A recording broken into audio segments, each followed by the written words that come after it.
Guys, if one weekly Sly Guy podcast is not enough, if you're like, no, it's not enough for me, I need more, daddy, contact your doctor and ask to be referred to a psychiatrist. But as well as that, you can head over to patreon.com/Sly Guy podcast, where you get an extra bonus audio podcast, the extra Sly Guy podcast, every single week. As well as that, you get the bonus guest episode every single Friday. And on top of that, you get bespoke, unique, as the French would say, special one-off podcast series as well. You've got the Champions League of Weird, which the final has been released this week. So if you have nothing better to do with your life, you can watch all the very high-end edited videos, which was so much work put in by me and Ben, but no one's watched it. It's hurtful, whatever. You can watch it there. You can check out the Serial Killing It podcast as well. And this week, or potentially next week, but I think this week for the higher tier patrons, my Pillow Talk show from the Ulster Hall will be going on Patreon. So if you want all that juicy content for as little as £2 a month, which is like 50p a week, and I'm not even good at maths, you can go to www.patreon.com/Sly Guy podcast and help us buy a camera, because our camera's been taken off us and it's my livelihood. Cheers. Big news, guys. We've said it before last week when we announced it, but we're doing a live Sly Guy podcast in the Strand Arts Centre on Friday, the 11th of March, I think. Is that right, Ben? Yes, it is. Friday the 11th of March. Tickets they're like hen's teeth at the minute, and that means there's not too many of them, although you do get some hens that are freaks and do have teeth. Gross. But there's not very many left. We're looking at a sellout and it's like a month away. So if you want to come to the live Sly Guy podcast on the 11th of March, which is a bring your own event, so you bring your own booze and drink and have a wild old time with me and my guests, the Goblin King Kieran Bartlett and the master of rimming, the Lord Aaron Butler, will be there as my guests on the 11th of March at the Strand Arts Centre. You can get tickets by just googling Strand Arts Centre, Dave Elliott. I don't know where the link is. It's probably actually in this video. The link is in the description of this video and in the audio wherever you listen to it. So get over there, get your tickets, don't miss out. It's going to be a real hootenanny of a night on the 11th of March, the live Sly Guy podcast.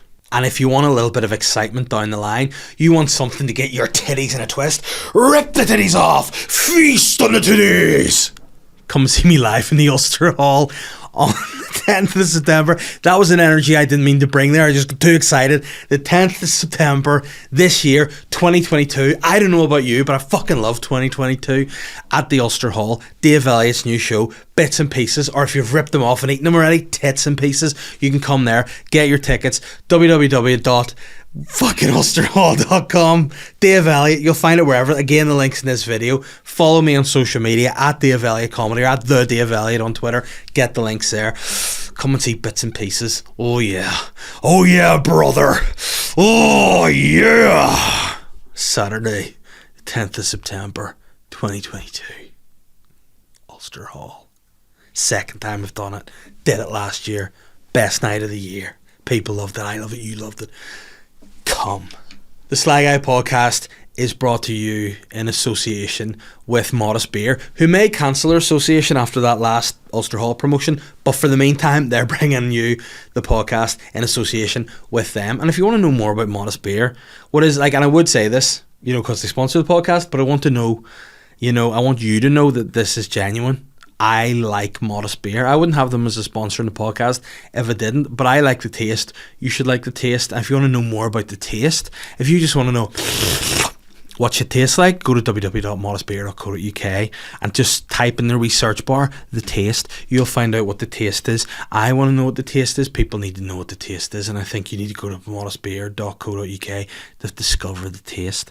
And if you don't want to discover the taste on their website, you can go to their social media, which, believe it or not, you can discover the taste at Modest Beer on Instagram, the taste at Modest Beer on Twitter, or if the quest to find the taste is just too overwhelming, you go to Facebook and you can search in their wee search bar, Modest Beer. Discover the taste, Modest Beer. Enjoy the show, because I'm on edibles or something today. Oh, I'm the Sly Guy. Hello and welcome to this week's episode of the Sly Guy podcast. I'm bringing some sort of vintage energy here. A lot of people have been saying how good last week's episode was. A lot of people were saying this is vintage Sly Guy. This is what we want. We want you about to have an aneurysm, and I feel I've got the same energy again this week. Just tense too hard, unexpectedly. I think I've pulled muscles in my back there, but yeah, I'm feeling good. I'm feeling pumped. See, on the way to the podcast today, I did something I haven't done in a while. I guess I've been sober for a long time in many respects, but on the way to the podcast today, I relapsed and I had a sugary coffee, and all I can say now is I'm buzzing with caffeine and I'm buzzing with sugar. I've been told by psychic Glenn was like, "Yo Dave, you got to give up that sugar." And guess what? Fuck him, I'm never giving it up. I'm the sugar guy, I'm the king of sugar. I'm going to get diabetes and I don't care because it makes for good content in this podcast, and that's all I care about. But the reason I had to take sugar this weekend, because I had to pick up my energy. I'm low at the minute, I'm knackered, I'm beat, I'm tired. I ended up going to London last week to open for Shane at the Leicester Square Theatre, and it was a lot of fun. But then before the show, the night before the show, which would be Wednesday night, I was headlining Lavery's Comedy Club, which, by the way, what a night that was. Lavery's Comedy Club is back. It's brilliant, and kudos to that. It was a fucking great fun night. But I ended up not getting home quite late. I ended up getting home after midnight, which whenever you're an old dad guy, that's a late time. Ben, you're a dad. And that means you've got children, correct? You don't like to be up after 12 p.m, do you, under any circumstances? No. And what time roughly do you get up in the morning at? Pretty much 7 o'clock every morning. 7 o'clock. What about 10 to 4? How would you feel about getting up at 10 to 4? I wouldn't be very keen. Yeah, well, I had my alarm set for 4:15, and my stupid daughter had to piss at 10 to 4 and woke me up, and then I was like, I can't go back to sleep. 10 to 4 to get up at 4:15? I'll fuck my whole sleep cycle up. So I just stayed up. So that was less than 4 hours sleep I got. Then I had to go to the airport to get this flight for this show. We were in London all day, just doing like tourist stuff, like shopping, eating fries out of cardboard boxes. Hey London, bring back plates. That's all I'm saying. I don't care that you wear hats and trousers that are too small for you. Bring back plates. I don't care that you've got one earring that's across like George Michael wore in 1998, and also you've got a nose ring like a bull. Hey, bring back plates. That's all I'm going to say. It was a tiring day. Then the show came. A lot of fun. Audience in London that night were on fire. They were keen to see some comedy. They welcomed myself as a wee opener, who no one really knew to see. Like, I was very much like, I guess Shane was like, I suppose, like OK Magazine. You know, you go, you want to buy the OK Magazine. You're like, oh, this is OK Magazine. I want to see what's in OK Magazine.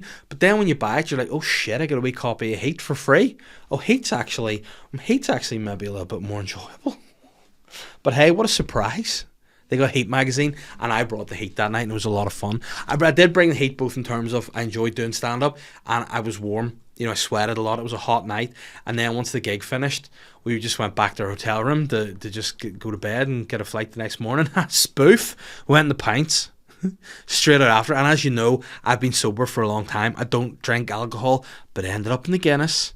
Big shout out to my man Barry, who came to the show and for whatever reason just wanted to buy me Guinness all night. After that, we had to have like meetings with people. But again, this is what I don't realise. When you have like business meetings in like hip-hop places like London, you have to incorporate a little bit of drinking too. But see, whenever daddy's drunk, he says silly things, and whenever you're there, you're people who are, you know, influential and could potentially, you know, give you opportunities in your career. Not ideal to get the big man 12 pints deep, but hey, who knows what happens. Do I have the fear when I woke up the next day? Yeah. Did I drink tequila? Yeah. Who knows what happens? I don't know, but one thing I did know, I had a flight to get the next day at 7 a.m. to come home. Eunice, the big stormy bitch, the big blowjob bitch, cancelled it. Flights are all cancelled. So then Shane was like, should we just stay in London another night? And I was like, no, I'm destroyed. I'm destroyed mentally. I'm destroyed physically. I'm destroyed financially. Let me go home and let me just hug my children. And then he was like, oh, we're actually booked on a 3 p.m. flight. Will we get away? Who knows? And I'm like, well, Eunice is supposed to have fucked off by 3, so I'd imagine they'll just delay the flight rather than cancel it. So then we went to Luton Airport at like 10 in the morning for the flight at 3, but it was delayed. and then we just sat in an airport. But turns out there was like 45 million people in the departure lounge, so nobody could get Wi-Fi, nobody could connect to the internet. We just sat like it was 1990 in a room full of people reading books and playing hangman, which with a massive hangover is not ideal. I did maybe somewhere in the region of 12 poos in Luton Airport that day as well. So if there was a big backlog and a blockage of planes trying to get out of the airport, there was an even bigger backlog and blockage of shit in the sewage system of Luton Airport, because the big man was dropping deuces all day, and that's how I spent that day. Then I came home, I got home, I was tired. I was really tired on the way home on the plane. I thought, I need to sleep here. I need to go to bed, I need to rest on the plane on the way home. But then for whatever reason, I got home, I saw my family, I rejuvenated again, I returned to the world of the living like Lazarus, and then I ended up buzzing. Whatever these like hormones going inside my body were, I just got spiked. I got a fucking adrenaline spike and ended up awake like 2 again in the night time. And for whatever reason, I got into bed all sleepy, but when I got into bed, I couldn't sleep too well, because then I got too warm, because it's like, hey, there's a storm outside. Inside this house is quite cold. I'll end up putting a t-shirt and a wee pair of tracksuit bottoms on, and like special socks, which by the way I did buy. I bought special socks specifically for wearing in bed when it got really cold, but then it wasn't actually that cold, so then it was too warm. I couldn't say. I had to take off the tracksuit bottoms and the shorts, and I was like, now I'm awake, I can't just lie here and toss and turn all night, so I'll watch a movie. Then I flicked on Netflix, new Texas Chainsaw Massacre film made in 2022. What a load of shit. But I watched it all from start to finish. It was gruesome, it was scary. It wasn't scary, it was gruesome, it was gross, it was stupid, but it was, you know, something to do. And the next thing I know, it's 2 o'clock, I'm awake, next day rolls in, the kids are up at like 6 again, and it's just a cycle of me being totally fucked. So coming to the podcast tonight, Ben, inconvenience. I'm tired, I don't want to be here, I need to go to bed, but now I have a sugary coffee, I'm going to start the routine again. I'll be up to like 4 tonight, the kids will be up at 6, eventually it'll come to the point where I will not sleep anymore, my body will shut down, and guess what, Ben? I'll die. So there you go. That's the way we're working. I'm trying to hydrate at least. You know, I'm trying to do a bit of hydration, feel a little bit better. But you know what? Would I do it again? Yeah, because it was a lot of fun. You know, the gig was really good. I'm looking to get out to London to do a headline show myself soonish as well, which for any non-Irish speakers is soon. And hopefully, yeah, that will be in the near future too, which will be a lot of fun. And oddly, I've got a pain in my chest. Hopefully it's not a heart attack. No, it feels like wind. That's good. When I pressed there, I was like, oh, that moved a bit, and it feels like I could fart. You get wind pain here, don't you, as well as heart attack? Like your lungs are there, aren't they? That'd be so dick, wouldn't it? Imagine I was Tommy Cooper it. And there you go. I'm a bit over angry. It'd be awkward. But if it dies, just let my family know I love them, and I appreciate you guys supporting the podcast, and I appreciate you getting this far. And hopefully, if I do die, you will look back and go, you know what? This guy deserved more. We should have put him on a pedestal earlier, because he's not there anymore. And I know I said pedestal, I meant pedestal, not pedestal, stupid bastard. But you know what I mean? Appreciate me while I'm here. Go back, if you're new to the podcast, listen to old episodes, subscribe to the Patreon, enjoy it, share. This is a big thing. If you listen to the podcast, share it in your stories, tweet about it, whatever. Let's get the algorithm moving. Let's get the YouTube views up. Like seriously, the listens, brilliant, overjoyed with the listens again. The YouTube views not so much. Now I know it's not exactly an easy sell to just look at my big mug effectively ranting down a lens every week, but hey, something to do. Watch it while you do a poo or something. If you're in Luton Airport, download it, save it, be like, every time I poo I'm going to watch Davy, and then that way you'll work over your more regular movements of your bowels, and also you'll get a wee laugh there too. So yeah, Ben, celebrate me while I'm here. You know, enjoy me while I'm still. Put that as the name of the podcast, that if I do pop my clogs, you'll be like, fuck, put me on a pedestal when I'm here. Put Davy on a pedestal. That's the name of the podcast this week. Just just Davy on a pedestal. That's what we're going to call it. But yeah, I'm hungover. This is like day 4. My arse is in tatters. My mind's everywhere. My body's sore. But I'm ready to do the podcast. Is that a cry for help? Who knows? Can't even put the lid in my bottle anymore. But that's where we're at. So all in all, what I'm really saying is I reckon that I have had potentially, you know, it's been a fun week, but potentially the worst week. I beg you to tell me someone that's had a more stressful week than me. I doubt it's possible. Are you saying worst week anyone? Oh, Or he's just of you. Speaking of alive, he's woken up over there. Sorry to disturb you over there. What did you say? You're saying you've had the worst week. Are you saying you had the worst week ever out of everybody in the world? I mean, now there are probably people out there, like the old classic. There's people out there they're starving. Who cares? It's not my problem. I'm here. I'm just like I'm. You know, it's just what I don't think there's anybody. You know, I don't think there's anyone who's had a worse week in the world than me. I think I have had the worst week of all people. I would beg to differ. You would? I've you had a worse week than me. No, I've had a pretty good week. Right, well, what shit are you talking then? There was a man at the Olympics. Right. He has his penis frozen. Excuse me? He was doing cross country skiing and yeah, penis froze. His penis. What do you mean by froze? I think he had to put like a heat pack and everything on it. It was not frostbitten, but it was close. Like the Black Toes? Like, you know, when people, that sounds like a band they play in the Black Box of all places. But like, is that like when you like? Yeah, I remember watching like the Everest movies and stuff. You know, people in that they their toes ended up, they got frostbitten, their toes went black, and then hey, fell off. Please tell me this broad's cock didn't fall off, did it? I don't think it What? did. Tell me what his name is. I need to see what's going on here. Rimming what? Rimming Lindholm. Remington Spa. Let's see. Google. Remington. What's he called? Lindholm. Lind. Oh no. It's not the first time it's happened to me either. Pardon? It's not the first time it's happened to me either. I mean, let me find out this story. Oh no. Oh no. I mean, automatically this makes me feel uncomfortable sitting here. Remy Lindholm, Winter Olympian, suffers, I mean, shocking here, unbearably painful frozen penis after a cross-country skiing race. A Finnish athlete said he used a heat pack to try and thaw out his appendage once the race was over, adding the pain was unbearable. It came as the race was cut from 50 kilometres to 30 kilometres. I mean, still not sweet. Like, why do you not just wear a coat? Just get a long coat. It covers your pace. Due to high winds, caused temperatures to be minus 32 degrees Celsius, which, to be fair, was, I think, you know, before I lose around myself here, as cold as it was when I walked the dog yesterday, so get over yourself and Remy. Let's see. He spent just under an hour and 16 minutes going on the route, which was shortened. The new distance did little to help Lindholm, who needed a heat pack at the end of the race. So, like, he wasn't even like, my dick's in agony here, can you heat this baby up? I mean, there's a chat-up line afterwards. Be like, oh, frozen cock, do you want to warm this up for me? I mean, don't know why I stuck a tongue out there. Don't warm this up for me. His penis froze in a similar incident in Finland last year. I mean, you know, once bitten, twice shy.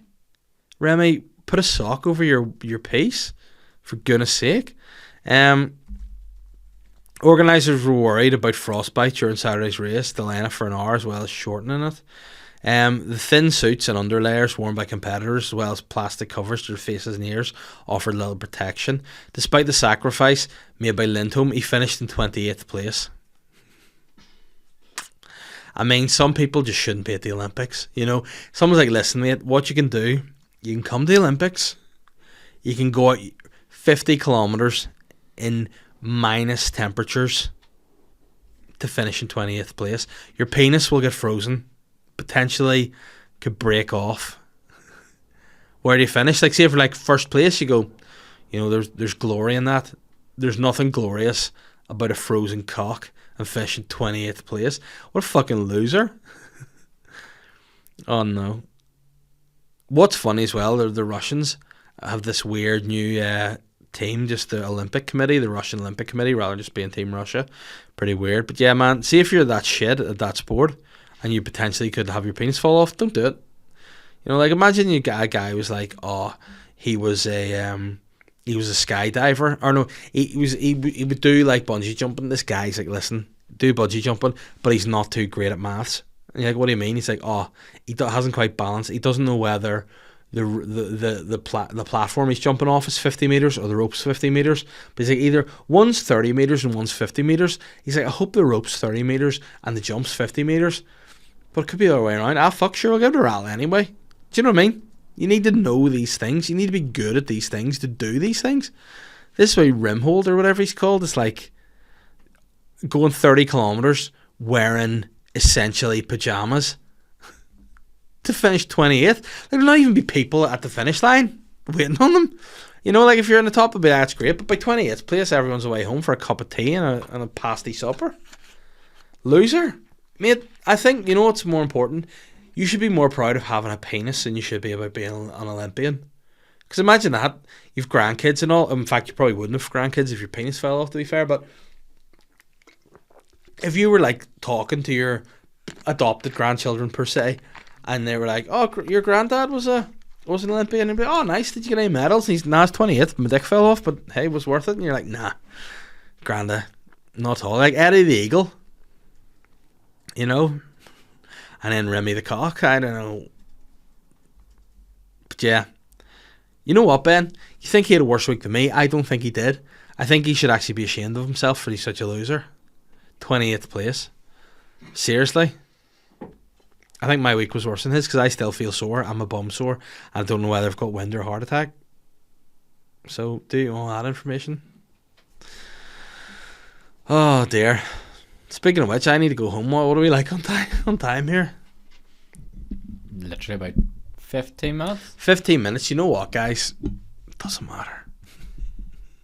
This can be a short episode this week because, listen, you know, I just feel a wee bit sicky bad. So, you know, that's it. Ben, would you be just, I mean, this is probably putting you on the spot and maybe deemed as relatively offensive, but you would drink a lot, wouldn't you? Like, I mean, by a lot, you would drink like of a weekend socially, like you're not an alcoholic that I know of yet, but you would have a wee drink, like, wouldn't you? Regularly, yeah. Yeah, when you say regularly, that's like breakfast, lunch. Constant, pretty much. Just nice, non-stop. Don't want to quit, you know? But do you ever, like, where would you drink? Like, what would be your kind of thing? Just, would you have a drink in the house with your wife? Would you go out and meet the boys? What would you do? Mainly just drink at the house. But would you ever, like, drink at the house, have a nice time, and then the next day wake up and be like, oh no, I have a hangover?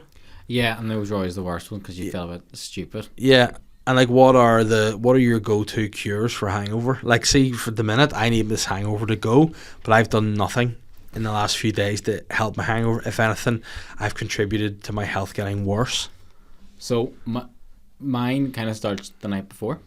Your hangover does? No, my preparation. Right. Okay. So I would So you like this? This is how you know you're like. I've been off the game for a while with drinking. I just don't really do it. I'm an intermittent drinker. Now I did drink on Thursday night and then again on Saturday night. So that's the only 2 times I've drank this year. But that's within 2 days. So that could be the start of a problem. But anyway, so you start in the night. So right, what do you drink first? Let's let people get into the thought process here. It depends. Like that clip of Stone Cold Steve Austin: beer, whiskey, gin, vodka. It just keeps going. Tequila, bourbon, brandy, red wine, Sauvignon, Cabernet, Budweiser, Modest. Just keep on going and going and going. Of course, yeah. Unicum. That's an old reference. Champagne. Well, yeah. Sorry. In the house, probably just red wine. Red wine. Is there any type of wine that you like? Any? Like, I like a Malbec. Shiraz. Yeah. Malbec's pretty good. Yeah. Whatever's a decent enough price in Tesco's. Nice. So you're a wine man that likes a wee deal. So would you be, if you were in a supermarket and saw a wee deal, would you be like, oh, can't say no to that? If Club Car points and it's for just, yeah, you kind of have you're to. absolutely going you're for it. To. Yeah, well, I was speaking actually. I don't know if it was in last week's podcast or a bonus podcast or a guest podcast that I appeared on. I do too many podcasts, but about how excited I get for the dine in for 2, Marks and Spencer's. Like, it's a big thing. That was my Valentine's shit. Was my dine in meal for 2, and I would be the same if I saw a deal. Like, they could be like, you could get a bottle of wine for £7. Or you could get 2 bottles of wine for £13. I go, oh well, that £1, I'll do it, and then end up just keeping them in my wine cellar, which goes fancy. It is what it is, but don't drink it. Did you say fancy or ponce? Either way, fancy. I like the thought he called me a ponce. That would be quite amusing. I'm definitely out of character, but yeah. So you would drink the wine. Red wine doesn't make you feel fine, as the old saying goes, and like as Neil Diamond and UB40 say, it goes to my head. And anytime I drink a red wine, I know the next day it dries my brain out and I look like this when I wake up in the morning. So, with that in mind, how do you prep? So, if I was having a proper drink, No, right, say you're getting off your dick. Like, you're just getting blitzered. Is that even a phrase? I don't know. That is nice. Hammered, blitzered. Right, so you're on one. How do you prepare to fight the hangover the next day? Normally, if we were doing that, we'd get like a Chinese whatever. So I would get Sorry, what? A meal, I take it you mean? a meal. Yeah. Okay. I'd get like a sliced chicken supper, half and half, with gravy, and leave that to the side for the morning. Right, okay. Because that just soaks everything So up. what I want to say, that is next level, that you actually just order Chinese solely to try and prevent the hangover. That's impressive. Just leave it out in the counter up, get it the next morning, have that and some Nurofen Plus, and then I eat a headache rub stuff and straight back to bed. Mm-hmm. And do you consume water then? Do you try to hydrate? A lot of water. A lot of water. See, that's always the key, to say the hydration's the key. You know, the only thing I was hydrating myself with the other night was, in fact, Guinness. So that wasn't a good move. And then when I got home to the hotel, I was like, I have a bottle of water here. And then, but what I'd forgotten was I drank it, and the bottle was just there, but empty. So the thing is, I would keep like a pint of water bedside table, and then the kids would come in the morning, and they would go and they would drink it. Yeah. So I would roll over down for a drink, and the kids had been in and drunk all my water. Which, Yeah, then you go in and beat the shit out of the kids. You fucking bitches, yeah. I had to decide, do you just deal with it, or do you make the effort to go downstairs? Sometimes that's not feasible though. Like, sometimes you can be that level of hungover that your kids could conceivably be killing you by drinking your water. And like, kids, I tend to find don't really need to drink as much water because they're only little. So what they're doing is effectively causing you more trouble because they're more likely to piss themselves, which is your water. So do you then, I was going to say drink that piss because that is technically your water, but obviously you wouldn't do that because that's entirely weird and inappropriate. But you could take it and put it in like one of those wee, Britvic, is that what they call one of those wee things that like strain the water, put it in the fridge. I'll probably just go downstairs, to be honest, and yeah, that's get another fair. drink. Do you know what I did one day? I remember one of my really, really bad hangovers back when I was a student, and I was living, I thought at the time, by myself. Well, I actually was living with somebody, but that particular day, I thought my housemate had gone home for the day, and I was like, when I say hungover, I mean like, I thought I had travelled into the next life. I was not good at all. I felt I was in purgatory. I couldn't, I had a Fitbit at the stage, and you know how many steps I did in this day, and I still say to Catherine, my wife, when I talk about steps of a day, how many steps I did that particular day. Do you want to guess? Is it in double figures? Yes. Just? Yes. I would go for a solid 18. Correct. 18 steps in one day I did when I was this ultimate hangover. Now, similar to yourself, I had made some preparations before. I'd like brought stuff and left it by my bed. I say that I had been to the shop, I think, whilst I was drunk, and had a bag full of like crisps and bottles of water and all sorts just lying beside my bed. But I ended up doing 18 steps just to the toilet and back. Also that particular day, whilst I was lying in my bed, I was listening to music and I was crying because I felt so terribly hungover. And that was when I discovered that my housemate had gone home for the day, because he came into my room and was like, "Are you crying?" And I was like, "Huh? Why?" I'm like, "I'm very hungover." My hangover so bad, I was lying in bed eating cheese Doritos, crying. Which, to be fair, if you looked at that from the outside, it's absolutely fucking tragic. So you should be crying. So it was pretty bad. Another cry for help there. What that was, but that was my worst hangover. But recently, I don't really tend to drink because my children have just no chill. Like, they just are. They don't give a shit if you're hungover or not. If you wake up, if they wake up, you wake up.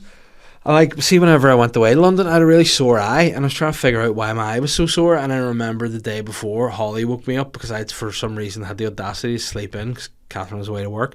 She came in, jumped into my bed, and when I woke up, she was sitting poking me in the eye. So obviously my eyes were shut. She used to her wee thin, fucking spiky fingers just pressing my eyeball, and she must have probably been doing this for the guts of 10 minutes before I woke up. And I was like, eye's really sore, and that's why a 4-year-old just fucking stabbed me in the eye. Do you get any sympathy when you're hungover? Zero. You just have to get on with Which it. is annoying, because if my wife's hungover, I am like a butler. I will just go and do whatever she wants. Like, I've been known to go to the shop and get her like wee, hangover kits. Whereas if I'm hungover, it's like, you've these responsibilities. You made these kids. And I'm like, actually, no, didn't. You deceived me to create the kids, but we'll not go there. And I just am expected to deal with it, and I just can't. And that's why I don't really drink anymore, because I just cannot deal with hangovers. And then when I got back and died all day Friday, when I woke up again Saturday feeling shit, I ended up going to my friend's house for dinner, and I was like, I'm going to drive, because all day I just had a headache, a hangover, felt shit. Got to the house, they were like, oh, we're making Spanish food, would you like some cider? I was like, well, I mean, it would be totally rude not to, because you've provided this with me. They're like, there's some sangria as well, and I was just getting that into me. And then Sunday hungover, and now it's Monday, I just still feel shit. So there we are. My hangover cure back in the day, when I was a more regular drinker, I would have tried. I would have always failed, but I would have tried to drink some water before bed. I would have tried to get a couple of ibuprofens into me. I would have always forgotten. Then the next day I'd wake up with a hangover. I would have gone to Subway. Subway would have been my hangover food. I'm a guy who likes to eat when he's hungover. I like to feed the hangover rather than like some people like to leave it. I like to feed it, and I like to go to Subway, get a foot long. It's going to make me hungry now. Get a foot long Italian herb and cheese, chicken and bacon ranch, double regular cheese, lettuce, onions, sometimes gherkins, depending on the mood, Southwest sauce. Bingo. Make that a meal. Yes, please. Cheese Doritos again, of course, and a bottle of Mountain Dew. Shalom. That's what got me over my hangovers back in the day. And nowadays I just don't get that. All I get to deal with my hangovers now is just a 4-year-old shouting, Daddy, Daddy, Daddy, what's this? Daddy, Daddy, can you do this? Daddy, can you get me this? Daddy? And then a 1-year-old just going, Daddy, what are you doing? And then a wife just going, nya, nya, nya, and a dog just going, woo, woo, woo. And then just inside my head just bursting. So that's where I'm at now, and this is why today I took a fucking sugary coffee on the way to the podcast, because I needed to try and feel alive again, and I didn't. And what are we like for time? Surely I can answer my questions now. It must be more than 15 minutes, please. About half an hour. Thank God, guys. Listeners' questions. Patrick Quinn. I mean, this question does not sit well with me after that rant. Patrick has said, will you try The Rock's routine for 1 week? That would be amazing to see. You know what? Yeah, I'll not do it this week, because I think I need, a priest or something to exercise whatever's in me out, which will probably just be more shit. But would I try it? Yeah, I'll give it a rattle. I'll try and make some kind of video out of it at some point, but I'll need to fully find out what The Rock's routine is. I'll have to email him and be like, listen, Dwayne, send me what you eat for a week, how you train for a week, and how you work for a week. It'll be really awkward, because BBC Northern Ireland will be like, Dave, why are you here again trying to work at 5:15 in the morning? I'll be like, listen, The Rock does it, so if it's good enough for DTRJ, it's good enough for the notorious DRE. But yeah, I'll maybe try that. That's something fun. That'll be something we could look at doing, wouldn't we? Maybe not necessarily that, but other wee things.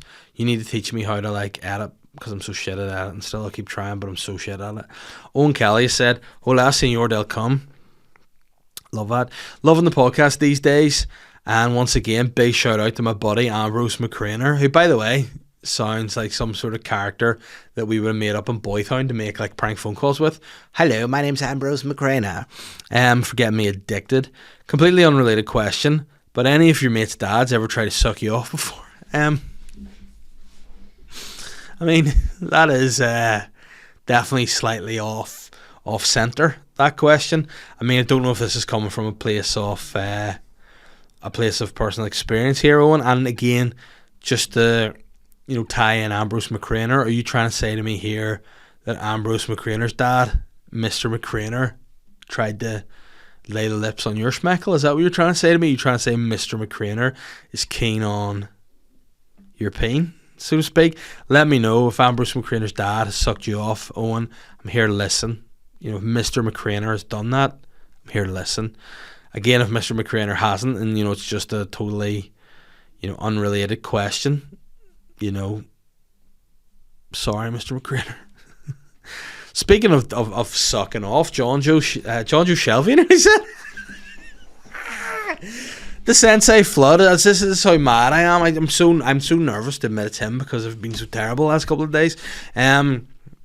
But again, speaking of sucking off, he said, how would you guys compare the quality of London glory holes to the North Down glory holes? Well, I mean, you know, there's nothing more glorious than North Down, but again, you know, there's only so many times you can knock on the same door before you get fed up.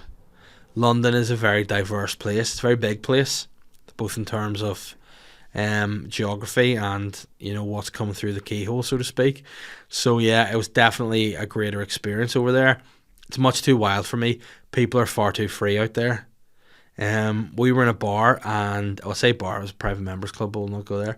And the guy came in fully dressed like Genghis Khan, like he had a full big fur coat on, a big fur hat on, and he looked like, you know, and you know what? I'm going to say it, he looked fucking ridiculous.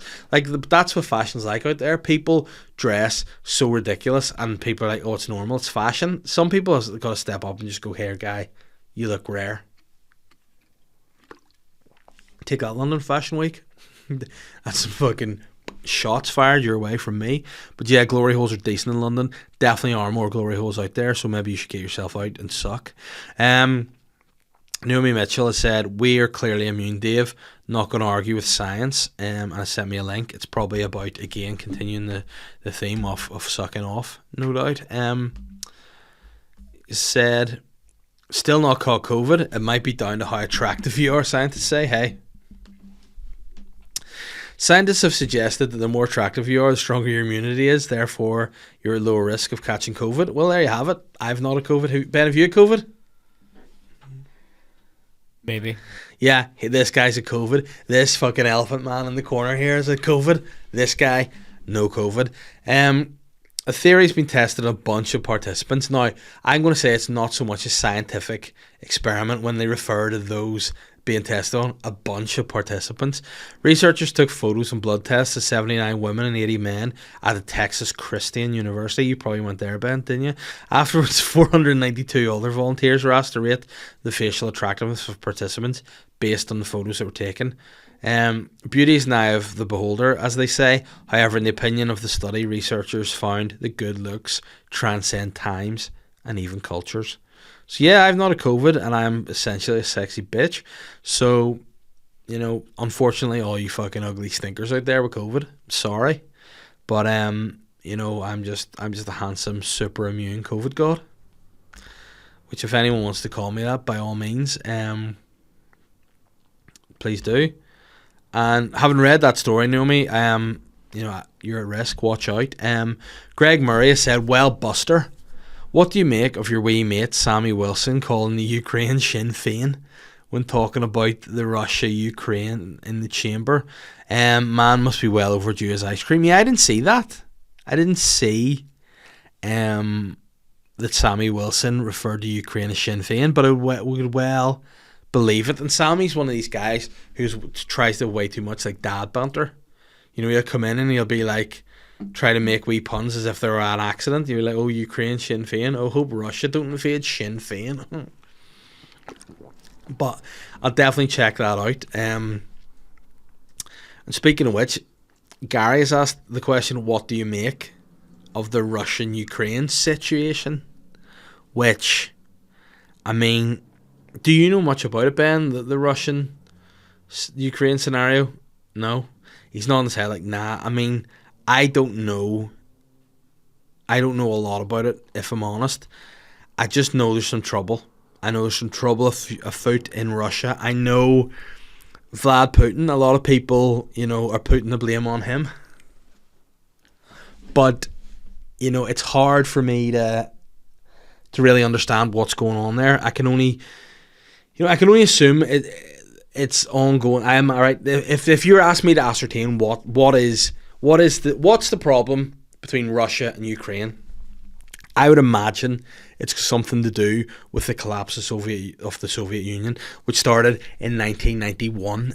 Obviously, there was hostility between Russia and the satellite states that broke off from the former USSR. So a lot of states in and around the Russian border that kicked off. You know, obviously Ukraine is on a border with Russia, so there's going to be hostility there. You know, obviously since that, during the years following on from that, you have in 2004, Ben, wasn't it?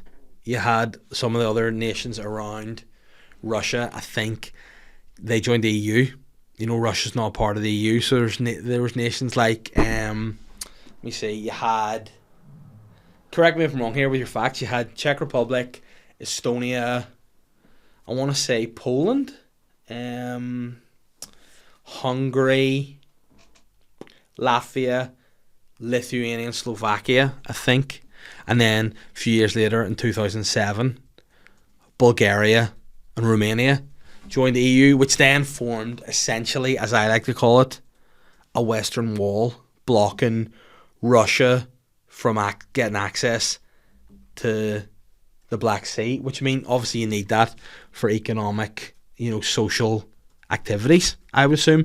Then fast forward from 2007 to 2014, whenever obviously the Revolution of Dignity took place, which toppled the former Ukrainian president, Viktor Yanukovych. He got toppled by, again, I think he was a president who kind of, he had a wee bit of like diplomacy, and it was a delicate situation. He was balancing, relations with Russia, relations with the EU, relations with NATO. And then when he got toppled by the opposing parties, who had a much more pro-EU and NATO stance, he ended up, they ended up just basically steamrolling towards joining the EU and steamrolling towards joining NATO, which then made Russia at risk, because Ukraine would be the last of those satellite states around the western border. So then if you think about it, the Western Wall will be totally surrounded by EU allies. And then on the eastern wall of Russia, on the other side, you've South Korea, you've Japan in alliance with America. So Russia are vulnerable. Do you know what I'm saying, Ben? That's what I think the problem is. So they're vulnerable, right? Then obviously, after that, the revolution took place, there was an amendment to the Ukrainian constitution, and I think that was in 2019, if I'm not mistaken, where basically they made it irreversible that the Ukraine are going to join the EU, the Ukraine are going to join NATO. It's an irreversible course. There's no way to get away from it. And there you have Russia just want to defend themselves. So, I don't know an awful lot about it. I don't really know what has been the case in Russia and Ukraine. I can only hope, for the sake of the rest of the world, that it's all resolved, and I hope that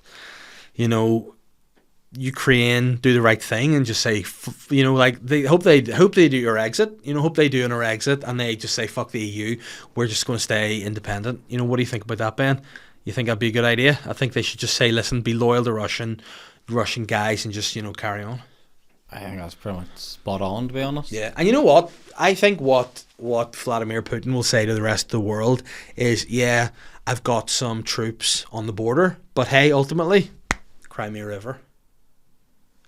Like that? Crimea River. Crimea River.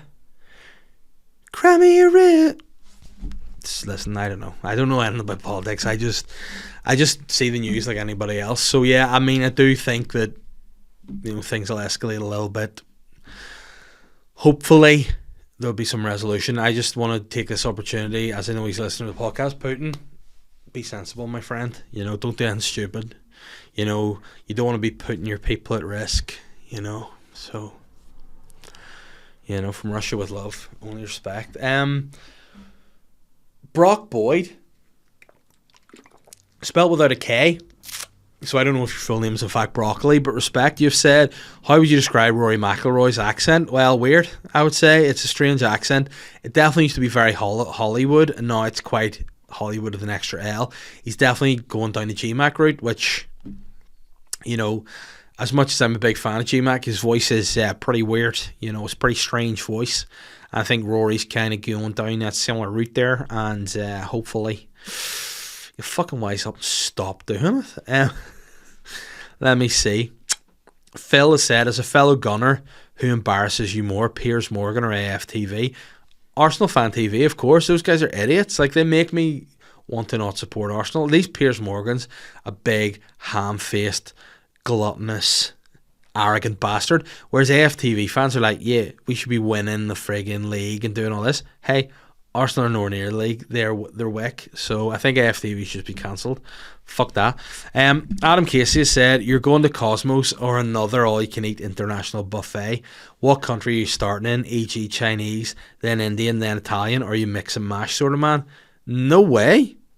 What sort of sick freak would you never mix? You don't go to Cosmos and you don't mix delicacies. No way. You don't put pakoras with pizza. Nish. You don't go over there and mix your noodles with your scrambled eggs. Why's the bap? You go and you see, some days I would be in an Indian mood and some days I'd be in a Chinese mood. Every day I'm in an Italian mood. I look like the kind of guy I could be in The Sopranos. You know, I look like I could play Big Pussy's son. That's the kind of look that I have. And I feel like if I go to Cosmos, I'm always eating Italian. I'm always going back for several dishes of Italian. Some days I'd be, need to be in the mood for an Indian or a Chinese, but definitely an Italian. So I'd never mix it. And always you got to have whatever, like the weird wee desserts they have there. You got to have the wee squirty ice cream and chocolate syrup anyway, for sure. But I mean, is Cosmos still going, do you know? No, I've not heard of it for a while. And imagine, oh no, I've just wrecked that sound. Imagine after COVID, all you can eat buffets have taken a bit of a hit. So big shout out, Cosmos, China, and the rest of the guys. How long have we been talking for there, Ben? Just under 45? Just under 45. Well, you know what? There is one last question. There's a guy sent me a link. Gareth, you sent me a link here about, let me see what it says. About, you did not ask the question, you've just sent me, would you eat recycled landfilled meat? No, obviously not. Fucking hell. I think this is like guys in like third world countries are like picking, oh no, this is gross, picking meat out of the bin and then cleaning it all off and reusing it. You know what? No, I wouldn't eat that because thankfully I don't have to eat pag as it's called. As you see, like we mice and rats just jumping over it. People just take all the meat and wash it off. Nah, I wouldn't eat pag. Nah, absolutely not. That's disgusting. But if that's all you can afford to eat and you need it to survive, I have nothing but love and respect for you. The last question today has come from Wormball, and he said, I think the Sly Guy of the Month has to go to this priest. Straight to hell. For all the kids. Oh no, I don't know if I want to open this link. This could be ominous. A Catholic priest has performed thousands of baptisms incorrectly. I mean, hey, that's not the worst thing a Catholic priest's ever done, let's be honest. A pastor of the Catholic Church in Phoenix, Arizona, has resigned after learning he had incorrectly performed thousands of infant baptisms over more than 2 decades. The Reverend Andres Arango, which by the way sounds like a comedy character, conducted thousands of baptisms in Phoenix, Brazil and San Diego. I mean, Mr. Worldwide there. He regularly said we baptize instead of the correct I baptize, according to the Vatican. After learning Father Arango had been baptizing people using the word we, church leaders investigated and found that many baptisms performed over 20 years were all incorrect. So what does that mean to the kids and the parents? Good news is a botched baptism doesn't mean anyone's going to hell, according to the Catholic doctrine, but it is confusing and stressful time for parents and children who now need a baptism redo. I'm sorry, like I have a bit of Catholicism in my family because I'm a mixed marriage guy, but I think they're being a wee bit anal here. And I mean, I know you're probably going, the Catholic Church has been anal in another way about a lot of things. Yes, but on this occasion, is it that big a deal that they say we baptize you, not I baptize you? It's a slip of the tongue once again. Sure, it's not the worst slip of the tongue that the Catholic Church have had over the years, but get over it. People are like, so the heavy heart I find myself writing this. I performed invalid No. I hope this reads, I have performed invalid baptisms throughout my ministry, and I deeply regret it. Now, I could have read this wrong. It could say I've performed invalid baptisms, which I hope, no one in 2022 would use that word in that sense. But unfortunately, Arango has had to resign. You know what? It's a simple mistake. I think what the Catholic Church should do is like any Christian body should do, and just offer the hand of forgiveness to Arango. Let him get back there and baptize people. They said that he's not disqualified himself from his vocation as ministry, and he's still a priest in good standing, but he's just not good at baptisms. Respect to Arango. If you'd like to see him as a guest on the extra weekly Sly Guy podcast, reach out to him on social media And yeah, hopefully we can get him there. But guys, listen, this episode has been one that, could be my last ever podcast. This could be the last time I do this podcast, given my health issues. But, if all being well, I'll be here again next week. If not, just celebrate me while I'm here, guys. And if you're going to baptize anyone, make sure you get your words right. Enjoy the podcast. See you next week. Bye. I'm the sly guy.